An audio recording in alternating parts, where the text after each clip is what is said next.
one thing I don't like is I feel like many in society seem to be judge, jury, and executioner when it comes to laying down the mask law. And, I've seen all sorts of kerfuffles, for lack of a better term, when I'm out in public with, persons who clearly are struggling, or an octogenarian or something like that, and people being very aggressive with the masking, and, these persons wanting to keep their distance, but it just seems not to be not good enough. And I wonder, should people be wearing their medical exemptions with them at all times? Do they have to show it to anybody who demands to see it? I feel like I'm actually happy there was a case that went to the Human Rights Tribunal, because I'm not sure who the activist here is, or if it's the lady and the couple you suggest, maybe from the condo, or maybe it's those who are vehemently enforcing these masking laws. Maybe those are the activists. I don't know. Hannah, what are your thoughts? So, I thought we lived in an inclusive society that respected everybody's differences and everything like that. And if you notice, with all the provincial and municipal mask bylaws, there's always exemptions. You have to have exemptions. You have to have that in place.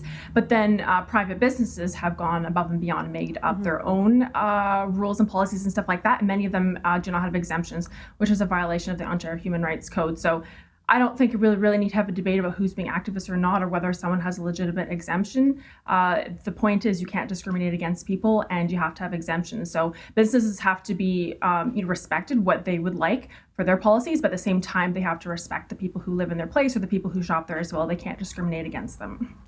Okay, let's change gears for a second. We're going to talk about a recent court ruling from a British Columbia judge that has ruled that no, there will not be a resumption of in-person worship services.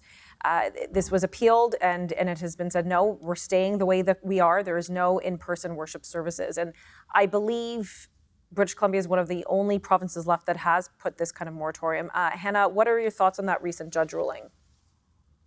It was definitely disappointing, but they're going to appeal it. I thought I heard that now they're allowed to have 10 people worship in a building, and maybe some outside.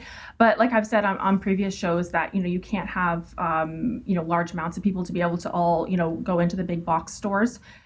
When they can't even go to the small businesses, and they can't worship all spread out in church and stuff like that. You have to have an equal standard of application there for these rules, and many of them seem terribly arbitrary. So I'm glad they're going to be appealing it so that faith communities are not discriminated against. So one thing I always like to look at the facts and the evidence. And one thing I know, because I'm from Ontario, and there were some very strict worship service restrictions, put into place. And, with 10 persons, you mentioned, Hannah, that was something across the province of Ontario just up until recently. Well, it's hard to have, worship services or masses or prayers at your mosque or temple with just 10 persons. You open the door, you open it wide kind of thing when you're dealing with a church or a temple. That aside,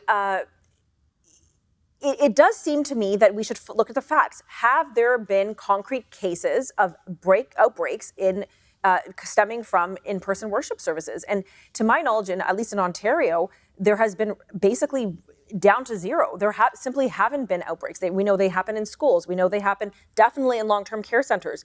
So why the heavy restriction in a church? It baffles my mind. I don't think it's fair. What do you think, David?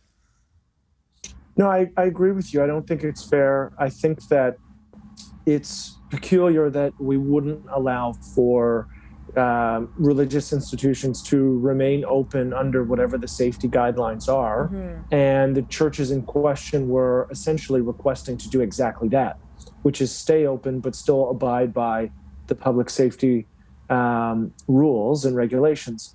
What you bring up in terms of 10 people, I think, exposes an issue with Ontario's response.